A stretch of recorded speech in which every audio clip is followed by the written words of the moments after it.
রোববার সকাল 11টার দিকে চট্টগ্রাম নগরের চান্দগাঁও থানার মধ্য মোহরা এলাকার নিজ বাসা থেকে বের হন কাতার প্রবাসী প্রকৌশলী মোহাম্মদ মনিরুল হক।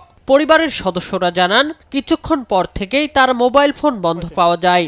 বিষয়টি নিয়ে উদ্বিগ্ন হয়ে খোঁজাখুঁজি শুরু করেন স্বজনরা।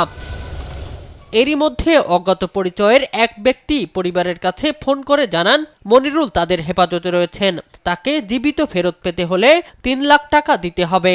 এমন ফোন পেয়ে আতঙ্কিত হয়ে থানায় সাধারণ ডায়েরি করার পাশাপাশি র্যাব 7-এর কাছে সহায়তা চায় পরিবারটি। সিএনজি যুগে কয়েকজন খুব কৌশলে আমাকে ওঠায়, ওরা সোজা আমাকে ইয়েতে পর্যন্ত নিয়ে আসে, এখানে আগ্রাবাদের বড় ফুল বললাম, ওখানে এসে আমাকে এক দফা ওরা টর্চার করছে, একটা খালি জায়গায় নিয়ে গিয়ে নির্যাতন। তারপর ওখান থেকে আবার আমাকে ওরা জোর করে এখানে নিয়ে আসছে, ভয়ভীতি দেখাইছে, আমার থেকে কিছু ভিডিও স্টেটমেন্ট নিছে, মানে আমি ওই বাজে কাজ করতে আসছি, এই করতে আসছি, বেশ কয়েকবার হত্যার হুমকি দেওয়া হয়েছে এবং শেষ পর্যন্ত যদি এই র্যাবের বাইরে না আসতো আমাকে হয়তো মারার জন্য ওরা এদিকে নিয়ে আসছিল আমাকে। অভিযোগ পেয়ে অভিযানে নামে র্যাব। প্রযুক্তি ও গোয়েন্দা তথ্যের ভিত্তিতে অপহরণকারীদের অবস্থান শনাক্ত করে অভিযানে নামে বাহিনীটি। মূলত উনি রাঙ্গুনিয়ার প্রবাসী। উনি আজকে সকালবেলায় বাসা থেকে বের হয়ে আর বাসায় না ফিরলে ওনার বড় ভাই চিন্তিত হয়ে আমাদের ক্যাম্পে একটি অভিযোগ নিয়ে আসে।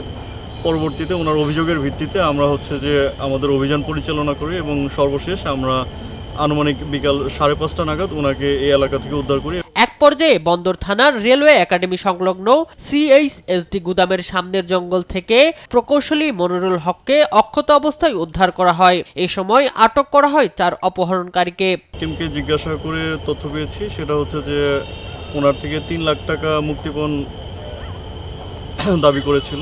মুক্তিপণ দিতে এসেই ওনার জায়গাটা আমরা শনাক্ত করতে পারি এবং ফাইনালি যে আমরা ওনাকে উদ্ধার করি এবং অপহরণকারী চক্রের যে সদস্য ছিল তাদেরকেও 4 জনকে আটক করতে সক্ষম হয়েছি। পাশাপাশি যারা পালিয়ে গিয়েছে তাদের ব্যাপারে আমরা যে আটককৃত আসামিদেরকে জিজ্ঞাসাবাদ করছি।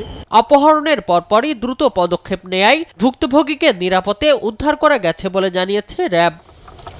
শামীম হোসেন, নিউজ ডেস্ক, দেশ টিভি।